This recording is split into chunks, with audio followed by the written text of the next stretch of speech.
Coach, when you look at the ending in the game, you had an 8-0 run. Trey hit a couple of big threes. It looked like y'all had kind of taken over there. What happened in the last 3 minutes for them to take over? I mean, with the place of Rups, again, it was like the Kentucky shot where she hit one. She knows she has my confidence. You had the right players taking the right shots. You can play Monday quarterback and say, hey, pull it out. We should have ran a set.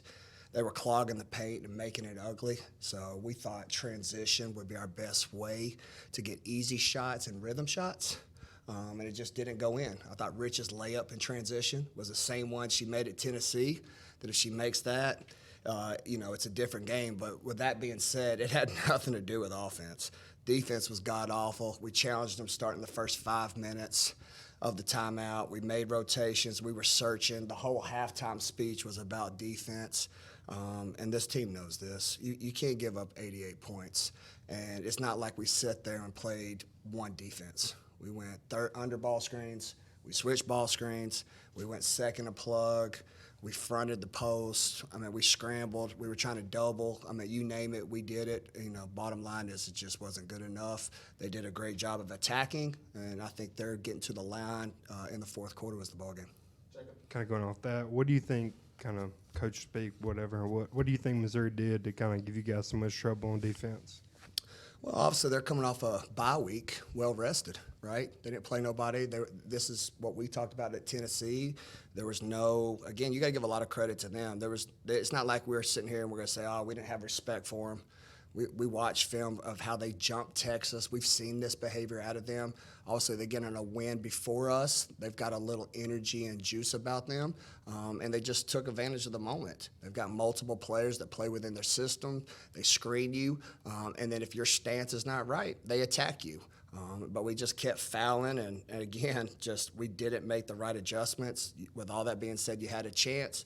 And then what we always talk about in the SEC, it's about the last 5 minutes is a dogfight, and we didn't win the dogfight. Trey, they regressed a little bit in the fourth quarter, but for 3 quarters they were shooting almost 70%. I mean, what did you see from them offensively that was allowing them to have so much success? I think kind of like Coach Sam said, like we was trying different coverages, and I think we could have been better on defense today. I think credit to them. They was also making some big shots, and they were taking it down, making layups and stuff like that. So I think we just got to correct that in the future. Kind of building off of that, y'all were able to generate a lot of offense in the Tennessee game off of defense. When you're in a game where it's back and forth the way that it was tonight, what kept you guys going offensively, and what kind of kept that confidence going? I think just being able to get on the glass, knowing that we ain't got to hit our first shot, but we can also get rebounds and stuff like that. I think Favor, Maddie, and Rich, and everybody really that was in the game did a great job of just, getting those boards for us so that we can get more opportunities. And Sam, in that fourth quarter, I think both teams open up 0 for 5 to start the final frame. What was your message to the team and the timeout after that to get things going there? Well, we just told them, there's nothing that Missouri did to surprise us. A lot of zone, a lot of mucking it up, a lot of making it ugly. It was, again, can you get a middle paint touch, drive and kick? We do a drill every day in practice that's 4-on-3 that are rhythm shots. Obviously when we go back into the film, we'll see some bad passes. Like we ran one play that she tips to the corner. We threw it at her feet. You can't do that in games when a defense is going to muck it up like they did. But we told them, even if they muck it up and make it ugly, I need 2 people on the blocks and go get it, right? Go rebound the heck out of it. We out-rebounded them by 11. But again, it's defense. And that's the thing with this team is when we don't make shots and we don't get a flow, we can't allow it to affect us on the defensive end. And tonight it did. You just go through that gauntlet that you had and looked like you're making progress. You get the 2 top 15 wins, and you have this game that happens. I mean, how frustrating is that for you, kind of the roller coaster of, the highs of highs this week and then this? Yeah, no, extremely frustrated. That's where it's my job as the head coach to paint a picture. It's to give the elevator speech to understand we have to finish. The SEC, we've talked about this. I've said this for 4 years.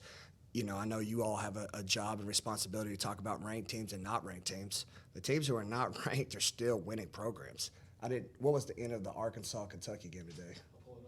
But I was about to run out. Yeah, at the end of the first quarter, Arkansas hasn't won a game. They're tied with Kentucky going into the second quarter. you got to show up, right? Everybody wants to win. Everybody's got a 500 record or better in the league. They know that. We got to do our part. We got to stay laser focused, one game at a time. And like I said after the Tennessee game, and she was in there with me, and we were the team. That can't be the highlight of our season. We got to stay hungry. We got to get better, and we got to be consistent. I think that's the thing I think is so frustrating right now. Again, is we've worked so hard on our defense and getting multiple layers, and to give up 88 points is just, it's a tough pill to swallow. Kensington, Carlo, and Jacob to wrap up. Switching gears just a little bit, today was y'all's Think Pink game, and it was also the National Women and Girls in Sports Day. Just talk a little bit about what that means to the team. Yeah, along with Black History Month, right? There's a lot.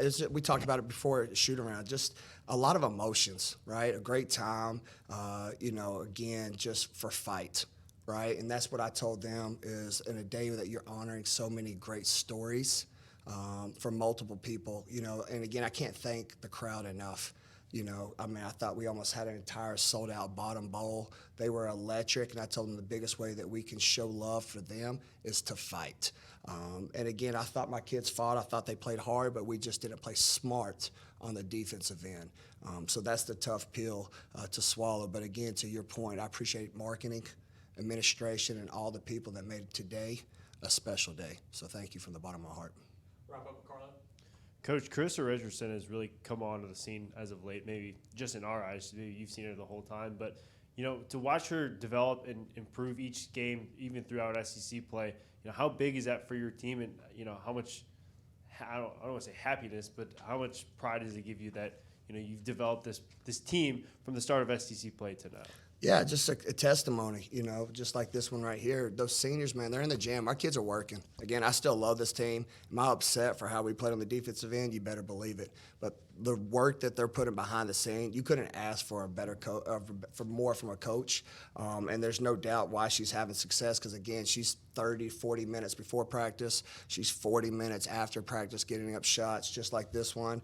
And so when those moments arise, that's why they're playing the way they are. And you can't lose your spirit. You got to stay the course. Obviously, as seniors, to Rob's question earlier, they understand the journey from here. So, again, we got to be laser focused, look in the mirror, and, again, having a one game at a time mindset. All right. Thanks, Sean. Thanks, y'all. Thank you all.